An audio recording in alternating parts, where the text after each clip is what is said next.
या देवी सर्वभूतेषु माँ लक्ष्मीरूपेण संस्थिता नमस्तस्यै नमस्तस्यै नमस्तस्यै नमो नमः। ओम दुम दुर्गाय नमः। जय माता रानी। दोस्तों, आपके अपने चैनल धर्म साधना में आपका बहुत बहुत स्वागत है। माँ भगवती दुर्गा की कृपा आप और आपके पूरे परिवार पर सदा सर्वदा बनी रहे। दोस्तों, आज की वीडियो बहुत महत्वपूर्ण है। एक बहुत ही अचूक उपाय आपसे शेयर करने वाली हूँ। किसी भी मनोकामना के लिए इस उपाय को आप कर सकते हैं और विश्वास रखिए, जिस भी मनोकामना के लिए आप इस उपाय को करेंगे निश्चित ही आपकी वो मनोकामना पूर्ण होगी। अगर आपके जीवन में धन का बहुत अधिक अभाव है, कर्ज में रहते हैं, आर्थिक स्थिति ठीक नहीं है, नौकरी और व्यापार में बहुत अधिक समस्याएं आ रही हैं, बार बार व्यापार में आप पैसा लगाते हैं और आपको घाटा होता है, तो ऐसे में आपको ये उपाय जरूर करना चाहिए। और अगर आप कोई जॉब करते हैं, प्रमोशन की कामना है आपको, तो भी आप ये उपाय कर सकते हैं। और अगर आपके पास नौकरी नहीं है और नौकरी की तलाश में है, बहुत समय से प्रयास कर रहे हैं, कोई अच्छी नौकरी नहीं मिल रही है, तब भी आप इस उपाय को कर सकते हैं।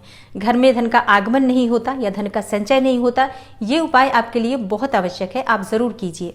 और अगर आपकी शादी को बहुत समय बीत चुके हैं और अभी तक किसी संतान की प्राप्ति नहीं हुई है, आप इस उपाय को पूरे विश्वास से कीजिए, निश्चित ही आपको लाभ होगा। विवाह की कामना है या फिर सौभाग्य की कामना है, वैवाहिक जीवन में बहुत अधिक परेशानियां बनी रहती हैं, दाम्पत्य जीवन बहुत अधिक कलह क्लेश में बीत रहा है, तो भी आप इस उपाय को करेंगे तो निश्चित ही आपको लाभ होगा। मैंने शुरू में ही बता दिया, आप किसी भी मनोकामना के लिए इसे कर सकते हैं। जो चीजें मैं आपको बता रही हूँ, हो सकता है आपकी समस्या इससे अलग हो, तो आपकी समस्या जो भी हो, इस उपाय को अगर आप पूरे विश्वास से करते हैं तो लाभ आपको जरूर होगा, विश्वास रखिए। और बहुत ही आसान उपाय शेयर करने वाली हूँ, बिल्कुल आप इसे अपने घर में ही कर पाएंगे, सारी सामग्री आपके पास ही है। और नवरात्रि का गुरुवार बहुत महत्वपूर्ण होता है, तो आज के दिन इस उपाय को करने से निश्चित ही आपकी मनोकामना कोई भी हो वो पूर्ण होगी। तो उपाय क्या है, किस प्रकार से इसको करना है, इसके लिए वीडियो को पूरा जरूर देखिए। और अगर आपको आज की वीडियो अच्छी लगे तो इसे लाइक भी जरूर कीजिए।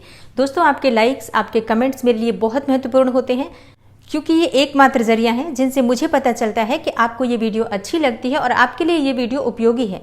तो अगर आपको वीडियो अच्छी लगती है तो लाइक तो जरूर ही किया करें। इसके साथ ही कमेंट बॉक्स में माता रानी के नाम का जयकारा भी जरूर लगाएं, इससे आपको सकारात्मक ऊर्जा की प्राप्ति होती है। और अगर आपका कोई भी सुझाव हो, कोई भी प्रश्न हो या कोई विशेष वीडियो देखना चाहते हैं तो उसके लिए भी आप कमेंट बॉक्स में जरूर लिखें। चैनल पर पहली बार आए हैं और अभी तक आपने चैनल को सब्सक्राइब नहीं किया है, तो आज की वीडियो अगर आपको अच्छी लगे तो चैनल को सब्सक्राइब जरूर कर दीजिए और बेल बटन को भी प्रेस कर लीजिए। तो इससे ये होगा कि इस चैनल पर जो नई वीडियो अपलोड होंगी उनकी नोटिफिकेशन आपको सही समय पर प्राप्त होगी। और अब बात करते हैं कि आज का उपाय क्या है, किस प्रकार से इसको करना है। देखिए, गुरुवार है, नवरात्रि का गुरुवार है, माँ कुष्मांडा का दिन है, तो सबसे पहले तो आप अपने घर में माँ कुष्मांडा की पूजा करेंगे। नवरात्रि का चौथा दिन है, तो सबसे पहले माँ भगवती की आराधना कर लीजिए। उसके बाद आप ये उपाय कर सकते हैं, कोई समस्या नहीं है। और आप चाहें तो शाम के समय भी कर सकते हैं, मतलब अगर आप सुबह ये उपाय नहीं कर पाते हैं किसी भी कारणवश, मान लीजिए आपने वीडियो ही देर से देखा हो, तो ऐसे में शाम को भी जब आप पूजा करते हैं तुलसी की, तब भी आप ये उपाय कर सकते हैं। इस उपाय को कौन कौन कर सकता है, तो देखिए, ये उपाय कोई भी कर सकता है, पुरुष भी कर सकते हैं, स्त्रियां भी कर सकती हैं, कुंवारी कन्याएं भी कर सकती हैं और लड़के भी कर सकते हैं। मतलब इस उपाय को करने के लिए कोई ऐसा बंधन नहीं है कि कौन कर सकता है। आपकी मनोकामना जो भी हो, आप इस उपाय को कर सकते हैं। तो कोई भी इस उपाय को करे, पूरे श्रद्धा भाव से करें। स्नान इत्यादि से निवृत्त होकर ही ये उपाय करना है, मतलब बिना स्नान किए ये उपाय मत कीजिएगा। शुद्धता बहुत आवश्यक है, हम तुलसी की पूजा कर रहे हैं। तो देखिए, स्नान इत्यादि से निवृत्त होकर जब आप अपने घर की जो कुष्मांडा माँ की पूजा है उसे कर लेते हैं, नित्य की पूजा कर लेते हैं, उसके बाद आप तुलसी की पूजा करेंगे, जो कि आप प्रतिदिन करते ही होंगे। आपके घर में तुलसी है तो आप जल तो जरूर ही देते होंगे। तो सुबह आज दूध अर्पित करना है, थोड़ा सा बहुत आवश्यक होता है। मैं हमेशा ही आपको बताती हूँ कि घर में किसी भी प्रकार की परेशानी है, उसे अगर आप दूर करना चाहते हैं और बहुत शीघ्र दूर करना चाहते हैं, तो हर गुरुवार को नियम से थोड़ा सा दूध तुलसी में जरूर अर्पित करना चाहिए। तो थोड़ा सा कच्चा दूध जैसे कि जल अर्पित करते हैं, उसी के साथ आप थोड़ा सा पहले दूध अर्पित कीजिए, उसके बाद आप जल अर्पित कर लीजिए। तुलसी के पास थोड़ी सी हल्दी अर्पित कीजिए, मतलब चुटकी से थोड़ी सी हल्दी अर्पित कर सकते हैं, मतलब पाउडर हल्दी जो होती है वो आप अर्पित करेंगे तुलसी की जड़ में थोड़ी सी। और इसके बाद धूप दीप इत्यादि अर्पित करके तुलसी की विधिवत पूजा कर लीजिए, जैसे कि आप प्रतिदिन करते हैं। और ध्यान रखिए, तुलसी की पूजा में कुछ न कुछ भोग अवश्य अर्पित करना चाहिए। आप चाहें तो थोड़ी सी मिश्री अर्पित कर सकते हैं या किशमिश भी अर्पित कर सकते हैं, कोई भी फल अर्पित कर सकते हैं, जो भी आपके पास उपलब्ध हो। भोग स्वरूप हमें प्रत्येक देवी देवता को जरूर अर्पित करना चाहिए। पीले पुष्प अगर आपके पास हो या लाल पुष्प हो, तो पुष्प भी तुलसी की जड़ में अवश्य ही अर्पित करना चाहिए, ना हो तो कोई बात नहीं। और अब आपको कुछ सामग्री चाहिए जो आज का उपाय करने के लिए बहुत आवश्यक है, जैसे कि आपको एक साबुत हल्दी चाहिए और एक सुपारी चाहिए। और देखिए, ये नवरात्रि का समय है, तो हम सभी माँ की पूजा आराधना कर रहे हैं। माँ दुर्गा की पूजा में सुपारी और साबुत हल्दी दोनों ही चीज़ों का प्रयोग किया जाता है। तो आप सभी के पास ये चीज़ें बहुत आसानी से उपलब्ध होंगी, और नहीं है तो मंगवा लीजिए। बहुत आवश्यक है ये उपाय करना। नवरात्रि में अगर आप इस उपाय को कर लेते हैं तो निश्चित ही आपकी कामना पूर्ण होती है।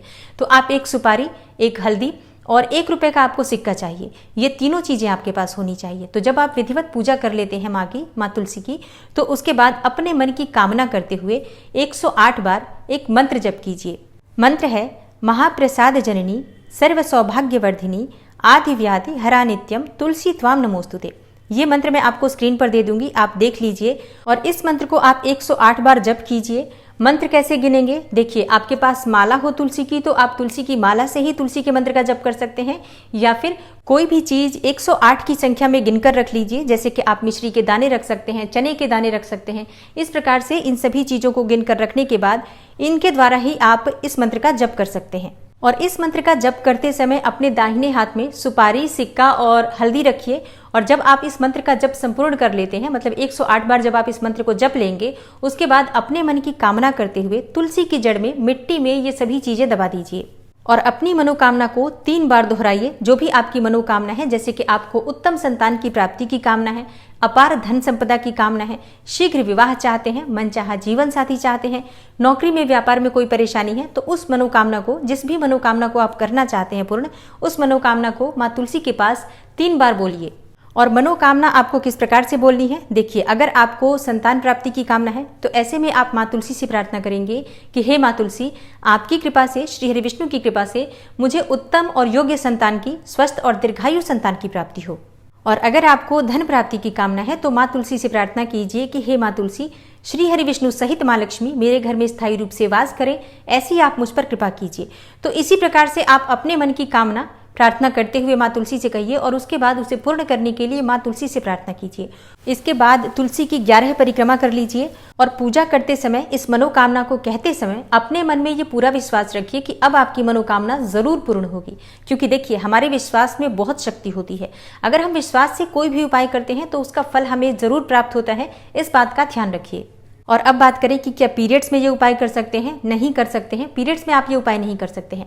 लेकिन अगर किसी शुभ दिन पर गुरुवार आ जाए, जैसे कि कोई त्योहार हो, जैसे दिवाली के दिन या फिर पूर्णिमा के दिन या अमावस्या के दिन भी गुरुवार आता है, तो आप ये उपाय कर सकते हैं। और कई बार एकादशी के दिन भी गुरुवार आ जाता है, तो ऐसे में भी आप ये उपाय कर सकते हैं। मतलब कोई भी ऐसा गुरुवार जिस दिन कोई व्रत हो या कोई त्योहार हो, तो आप ये उपाय करते हैं तो निश्चित ही आपको लाभ होगा।